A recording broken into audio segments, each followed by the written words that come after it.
lysozyme.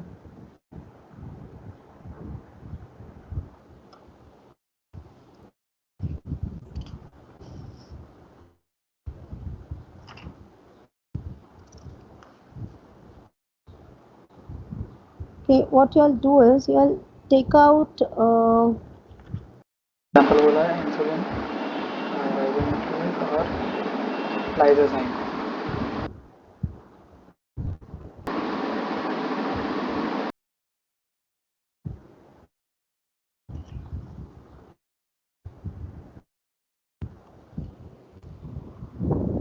take out ribonuclease as an example under primary structure.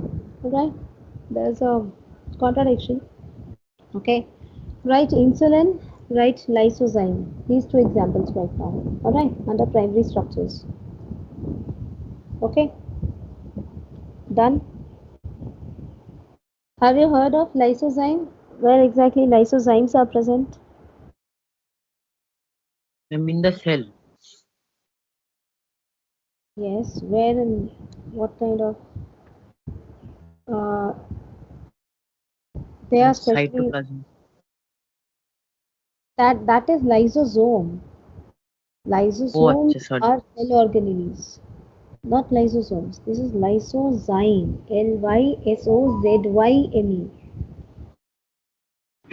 Saliva. Yes. In saliva. All right. Sometimes in the tears. All right. In certain body fluids, often we find lysozyme is present. Okay. Sweat, tear, saliva. All right. Where they show an antimicrobial property. Lysozymes are fine. So they can remove some kind of the presence of this protein. Fine. They have an antimicrobial property. Fine. So microbes can be killed. Done. Now we are talking about our second. Bacteriophages also have lysozyme. Mm-hmm. Ma'am, don't bacteriophages also have lysozyme? Bacteriophages. Yes.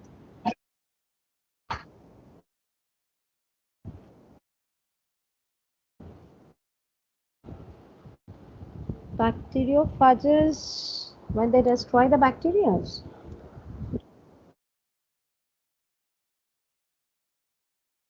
Yeah, yeah, yeah, I understand that. Yeah, but she's talking about lysozymes and bacteriophages I haven't heard of. Are they present? I don't know. I'll have to check. Who was sharing the information? Ma'am, I was asking Arushi. I have because bacteriophages, as I understand, they do not have this. Okay, lysozyme. Fine.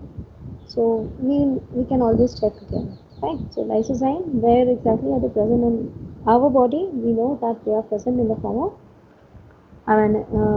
some antimicrobial agents. Fine, they are present in this many of our body fluids.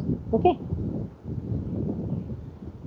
Fine. So we'll talk about the secondary structure. Fine. Now the same linear polypeptide, alright, if it undergoes some kind of coiling, look at this. Fine.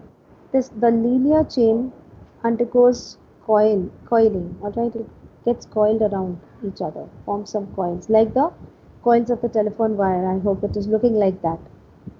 Okay. So what will happen in that case? There will be some additional bonds which will be getting formed between those amino acids which come closer because of the foldings taking place. Alright, first I'll share you a slide in which we get to see this is the first slide only in which I had kept this.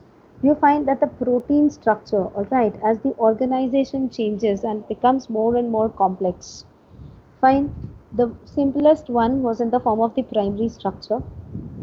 As the organization becomes more complex, fine. What happens? The linear polypeptide chain. I hope you are able to understand. This is a linear polypeptide chain with many amino acids. And what are these areas representing? These are basically, you must be understanding, CH, CH3, CH3. Yes, or CH2OH. All right. We have checked the structure of several amino acids. All right. So let us quickly check. CH, CH3, CH3 is a part of which amino acid? You have the document. You must be checking. CH, CH3, CH3 is leucine. No, not leucine. Valine. All right. Yes. Have you checked that? Children, I'm talking to you. The screen is shared. All right. Yes. So it's a Yes. valine. Then CH2OH. Let us find out. There can be amino acids who have a side chain, like serine has got CH2OH. Is that fine? Okay. All right. So there are amino acids in which sulfur is present. Where do you find that? Where did you all find that? Methionine and cysteine, isn't it? Methionine, and over here methionine was present. Just tell me, where are you getting to see? I'm not able to locate. Here, methionine, is that fine? Yes. Or cysteine has got a sulfhydryl group. Okay. So now if I wind up, and now if you would like to see CH3 and CH3CH3, CH3CH3. So two amino acids. Basically, this entire purple chain must be comprising of several amino acids, isn't it? Present one after the other, and these groups which are shown are the alkyl groups.